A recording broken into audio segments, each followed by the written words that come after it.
guitar that got me signed to Ibanez, and it started with a crazy story.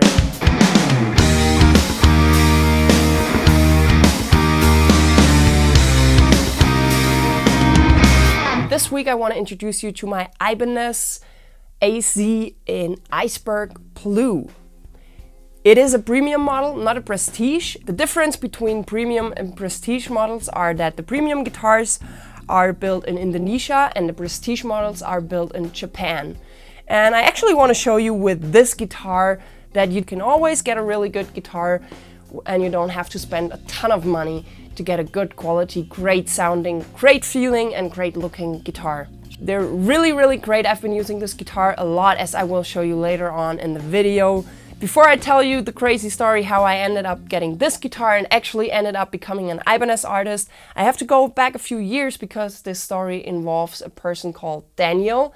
I don't even know when it was, but many years ago when I was starting out after I joined Steve Vai on stage, I got signed as an artist for DiMarzio strings. So this is when I got to know Daniel. A few years later, he actually joined Ibanez Germany. He joined the modle company. Of course, he reached out to me, letting me know that Ibanez Germany would be interested in working together with me. But at that time, I was signed as a Sur artist. You probably know my Neon Swirl Sur guitar, so it kind of like was not really an option for me because up until then, I told him honestly that the RG models and the Gem models, all with their very thin neck, are great for shred stuff, but if I play with other bands or if I play something jazzy, bluesy, funky, soul-y, I don't really get along with the thin neck. So it was not the right time, not with the right guitars for me to join Ibanez. But then in 2018, Daniel reached out to me again and asked if he could send over a prototype guitar to me about a new guitar model that they will be releasing really soon. And I said, sure, send it over. So he actually sent me one of the very first prototypes of the Ibanez AZ series. It was a white guitar and I did some playing on it. You can check it out in the video.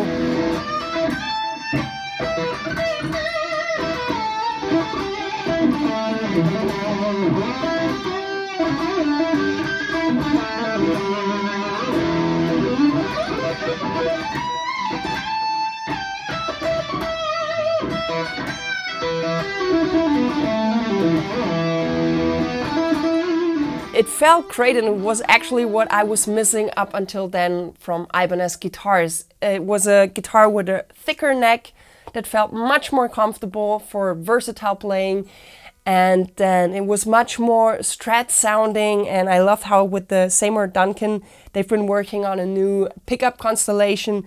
So it's so versatile and there's so many options sound-wise that you get out of the AC guitars that I totally fell in love with the guitar. And I told him then I would definitely be interested in working with Ibanez in the future.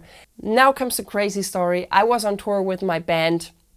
We were playing shows in Germany and our car broke down right in front of a venue in the middle of the tour. Luckily, we were at the venue, we got to play the show, but we also knew that we were stuck and we would need a different car to finish the tour. And we were not able to find a rental car station that was having a van as big as we needed for the whole equipment and the band to carry us throughout the tour. And I was feeling really lost, and then I thought, okay, the last chance that I have is reach out on Facebook and be like, friends, I need your help. And then we got a call from Ibanez, and finally Ibanez Germany is located 1 hour away from where we were playing that night. So one guy from Ibanez actually drove with the van to our show, gave us the van and said, go finish the tour, take the van as long as you need it, and then just bring it back. And they saved our asses that night. So we took the van, we finished the tour, and then I brought the van back to Ibanez headquarters. And of course, while I was there, they said, come on in, check out a few of the guitars. And by then the AC series was already released. I went in, I checked out a few of the guitars. I grabbed this one and I totally fell in love with it. So this was the first Ibanez guitar that I bought as an Ibanez artist. The van breaking down Ibanez coming to the rescue and me going back picking up this guitar was how I ended up being an Ibanez artist, and now for many years, and it's been an amazing friendship. So of course a lot of the guitars that will be coming in my Guitar of the Week episode will be Ibanez guitars. Not all of them, as I have quite a lot of other guitars that I still use in studio situations, but that's why I'm a proud and happy Ibanez artist, and I have to thank them a lot for all the help that they've been giving me over the years. So this is a guitar that for myself I take whenever I go on vacation or I'm traveling and I have certain kind of shows. I will take this guitar. Of course, one of the reasons it being not as pricey as most of the guitars that I own. So I always feel kind of the safest taking this one, and it just feels great. It's very lightweight, but I've also been using it on special events. For example, I was booked to play on a cruise ship when they had the big ceremony of the ship leaving the shore for the first time, and I was booked to perform, and I was using this guitar as you can see in the video, and it was fitting perfectly with the blue color.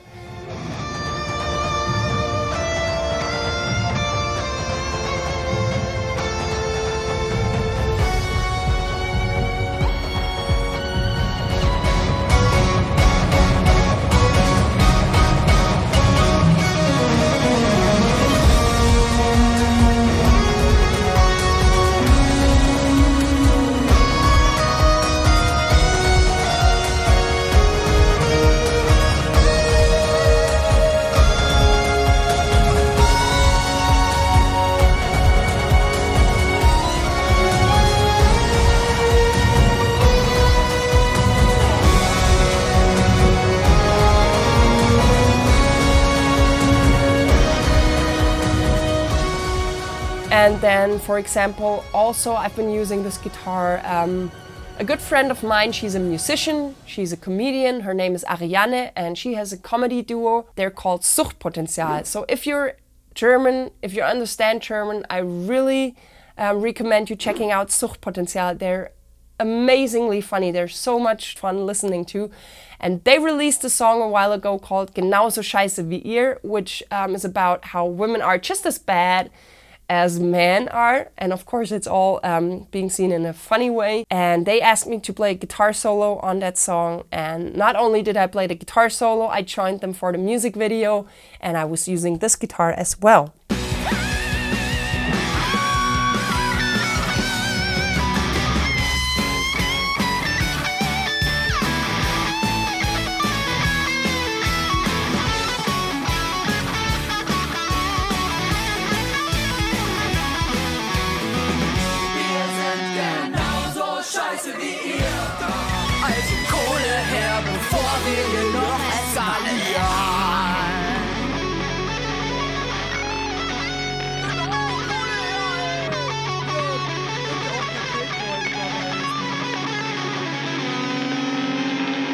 There's this German singer, he's from a very famous jazz soul band here in Germany called DiMarzio. Karl has a solo band since quite a few years that I'm a part of, and it's called Soulprint. We're playing stuff by Karl, but we're also doing Prince, Terence Trent D'Arby, Marvin Gaye. So it's jazz, it's funk, it's soul. And this is actually the guitar that I mostly play when I play in this band, because it just kind of feels like a perfect fit for the kind of music as you can listen to.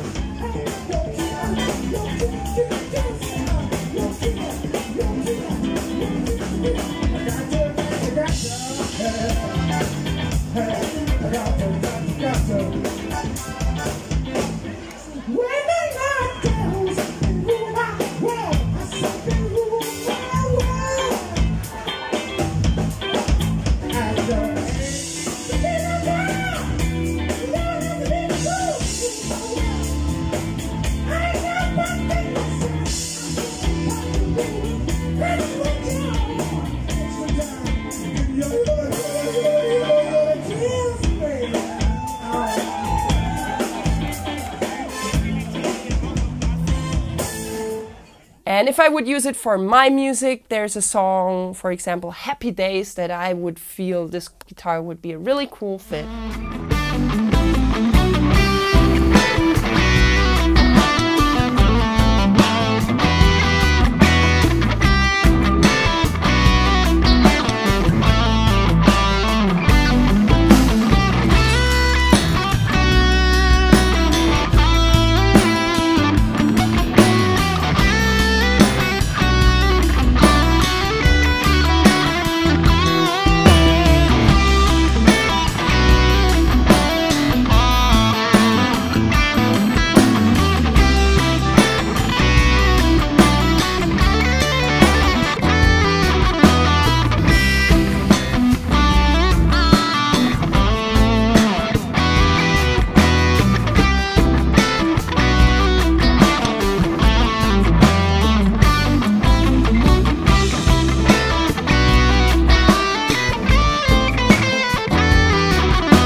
watching, folks. I hope you liked this episode. And feel free to give this video a thumbs up and subscribe to my channel. And I hope to see you again next time for another episode of Guitar of the Week.